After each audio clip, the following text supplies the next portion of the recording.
Siapa sebenarnya yang tidak kenal Khadijah binti Khuwailid? Dia adalah wanita bangsawan yang menjadi sahabat dan isteri tercinta Nabi.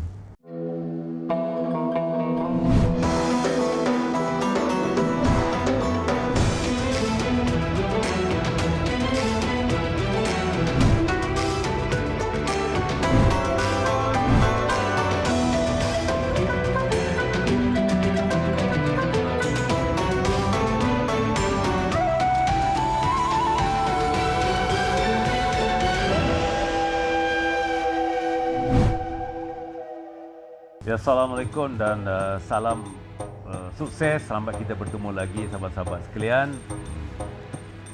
Siri kali ini satu siri yang penting juga buat kita, menarik juga buat kita, saat kebahagiaan pernikahan dengan Khadijah. Muhammad sallallahu alaihi wasallam berusia 25 tahun saat menikah dengan Khadijah ini. Khadijah sebenarnya lebih tua darinya.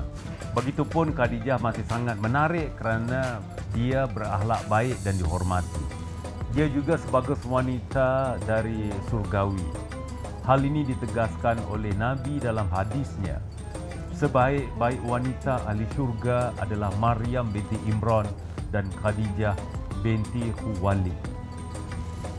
Khadijah adalah pengusaha sukses di kalangan masyarakat Quraisy yang suka berdagang.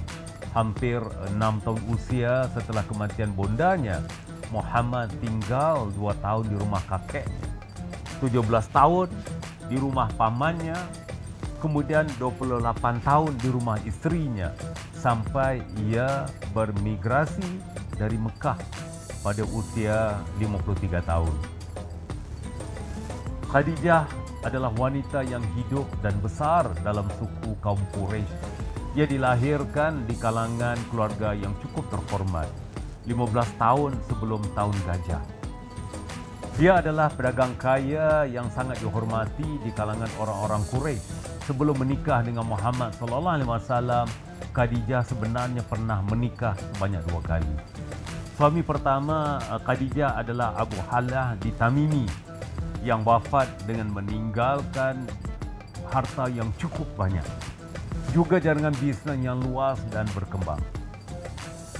Pernikahan kedua pula adalah dengan Atiq bin Ais bin Ma'zum yang juga wafat dengan meninggalkan banyak properti dan bisnes.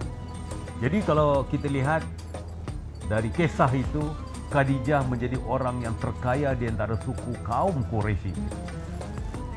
Sayyidah Khadijah dikenal dengan nama wanita suci, yaitu At-Tahirah, ya. Sejak pernikahannya dengan Abu Halah dan Atiq bin Ais kerana banyak berbuat kebajikan dan karakternya itu. Inilah sebabnya mengapa orang Quraisy menghormati harga dirinya yang tinggi. Warisan kekayaan yang banyak ini membuat Khadijah terus berdagang, bahkan kan ketika beliau menjadi janda.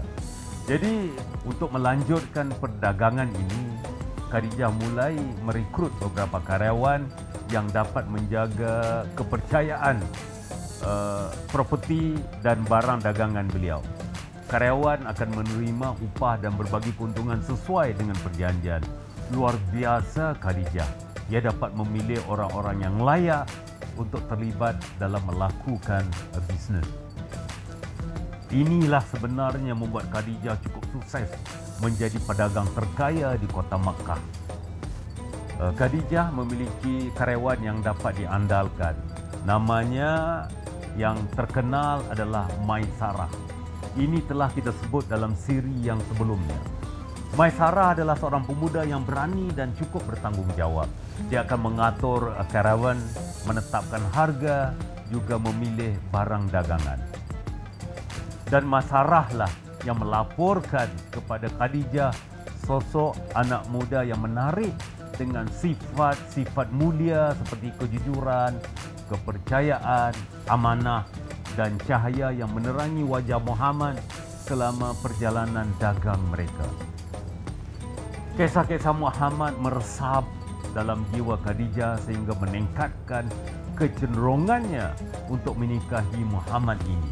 Dalam pada itu, banyak pemuda Quraisy lain yang juga ingin menjadikan Khadijah sebagai isteri mereka. Jadi setelah itu Khadijah mengirim Nafisah, saudara perempuan, kepada Ya'la bin Umayyah untuk memeriksa Muhammad lebih lanjut, sehingga akhirnya Muhammad meminta untuk menikahinya. Ketika Nafisah menawarkan Khadijah untuk dinikahi, Muhammad sallallahu alaihi wasallam tanpa ragu terus menyetujuinya. Muhammad pergi ke paman Khadijah bernama Amru bin As'ad untuk mengajukan penawaran pembinaan untuk Khadijah. Jadi kalau teman-teman ingin tahu kisah selanjutnya, jangan lupa terus bersama kami dalam siri yang berikutnya.